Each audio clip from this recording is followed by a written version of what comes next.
Viewers, something exciting is about to unfold in Brazilian football. Next month, the five-time world champions are set to play two crucial friendly matches, and these games could mark the beginning of a new era under coach Carlo Ancelotti. But here's the real twist. This time, Brazil might look very different. According to several hints from Ancelotti himself, the upcoming squad is expected to include a much larger number of players from the Brazilian domestic league, something we haven't seen in a while. Yes, you heard that right. Ancelotti wants to test homegrown talent, giving opportunities to players who have been shining in Brazil's own football fields, not just those playing in Europe. The upcoming friendlies are scheduled for the 15th and 18th of next month. On the 15th, Brazil will face Senegal, and just 3 days later, on the 18th, they'll go head-to-head against Tunisia. Both matches will serve as a major test for Ancelotti's experimental plans, and possibly a few shocking changes in the squad. So, what exactly might change? Today, we're going to break down the key areas where Ancelotti could make bold decisions, which players deserve to be dropped, and who truly deserves a call-up to represent the Selecao. Let's start with the players who, quite frankly, should not be in the national team anymore. Players who should be dropped. Number 1. Fabrício Bruno. Let's be honest. Fabrício Bruno's recent performances have been disastrous.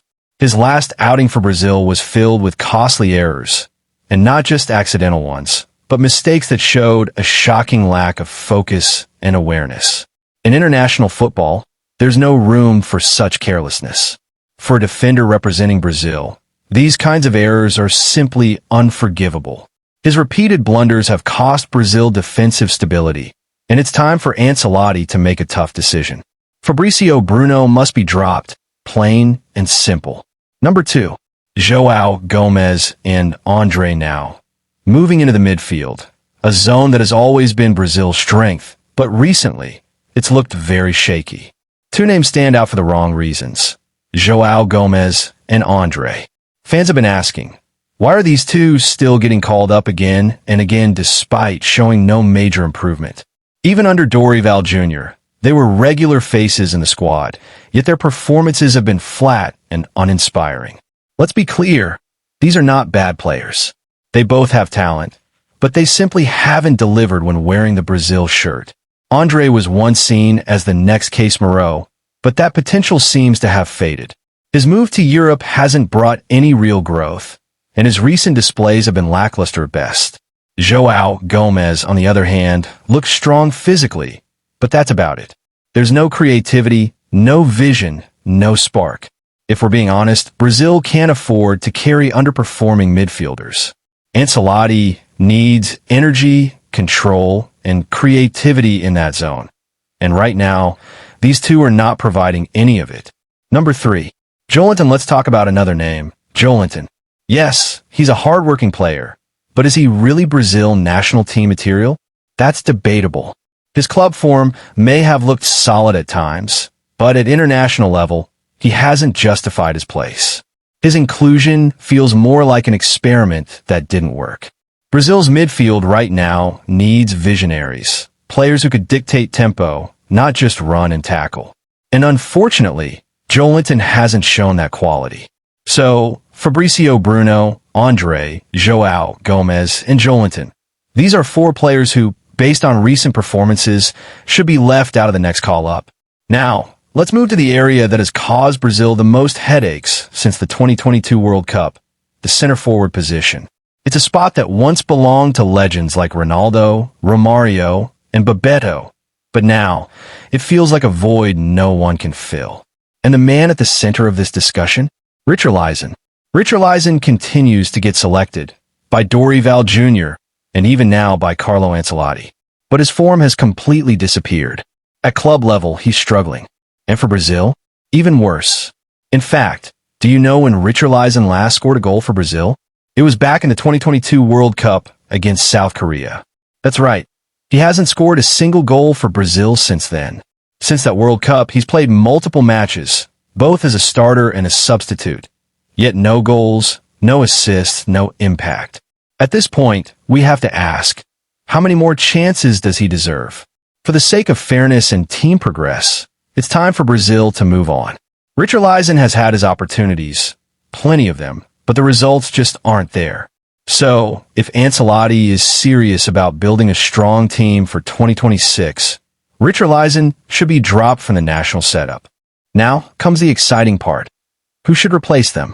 Ancelotti has already hinted that players from the Brazilian league could be rewarded for their form. Let's take a look at some names who deserve that recognition. In the right-back position, two players have been consistently impressive, Wesley and Van der Sar. If both are fit, they're among Brazil's best options at the moment. But apart from them, Ancelotti might look at Vitinho and Paulo Henrique, both performing decently in the Brazilian league. They might not be world beaters, but they understand the rhythm and intensity of local football, something Ancelotti seems keen to explore. And don't forget Emerson Royal. Currently playing for Flamengo, Emerson has been in superb form recently. His defensive discipline and attacking overlaps make him an excellent candidate to return to the national team. For the left-back slot, Douglas Santos could be among the main contenders.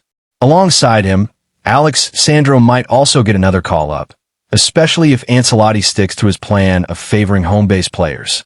Both offer experience and consistency, crucial traits for balancing a squad filled with younger faces. In midfield, there are a few standout names Ancelotti might seriously consider. One of them is Matheus Pereira, who has been in incredible form for Corinthians. So far, he's recorded 6 goals and 7 assists, proving himself to be one of the most productive midfielders in Brazil's domestic scene. Whether playing as an attacking midfielder or a central playmaker, he's been delivering week after week. This is the kind of creative spark Brazil desperately needs right now. A midfielder who not only controls possession, but also contributes directly to goals. Another name to keep an eye on is Andreas Pereira. He's been consistent and improving steadily in the Brazilian league, and his versatility makes him another possible inclusion in the upcoming squad. Replacing the underperforming trio of João Gomes, Andre, and Joelinton with players like Matheus Pereira and Andreas Pereira could bring a fresh, energetic balance to Brazil's midfield. On the wings, we might not see major changes. If Rafinha is fit, he will likely start on the right, supported by young star Estevão Willian, while Luis Enrique might miss out this time. On the left flank, Vinicius Jr. and Gabriel Martinelli remain the obvious choices, with Rodrigo also capable of playing there or through the middle when needed. But the center forward, that's where change is inevitable. If Ancelotti truly turns to the Brazilian league, 2 names immediately stand out. 1. Vítor Roque, the young sensation who's been on fire for Palmeiras. In his last 26 matches, he scored 13 goals and provided 3 assists, including an incredible run of 5 goals in his last 4 matches. This level of consistency is exactly what Brazil's attack has been missing. Roque was previously called up by Fernando Diniz when he was just 18. But now, at 20, he's stronger, smarter, and ready to lead the line for Brazil. 2. Pedro Flamengo, another strong contender. Pedro has been brilliant recently, with 12 goals and 6 assists in 21 matches, meaning he's been directly involved in 18 goals for his club. His clinical finishing, movement inside the box, and composure under pressure make him a perfect backup, or even a starter, in the center-forward role. Between Vítor Roque and Pedro, Brazil finally has 2 domestic forwards who are in top form and hungry to prove themselves on the international stage. So, to sum it all up, Carlo Ancelotti is expected to shake things up in the upcoming Brazil squad. Underperforming players like Fabricio Bruno, Andre, João Gomes, Joelinton, and Richarlison might finally lose their places. And in their spots, fresh, motivated talents like Emerson Royal, Matheus Pereira, and Vítor Roque could step in. This shift could mark the start of a new chapter for Brazilian football, a blend of experience, youth, and homegrown spirit. As fans, all we can hope for is that Ancelotti finds the perfect balance, because these upcoming friendlies against Senegal and Tunisia are not just warm-ups. They're the testing ground for Brazil's next evolution, the beginning of a rebuild for the 2026 World Cup. What do you think, viewers? Do you agree with these changes? Should Brazil finally drop the out-of-form names and trust the rising stars from the domestic league?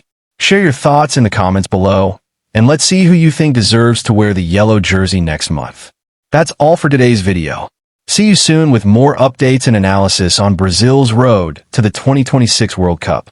Until then, stay tuned and stay passionate about football.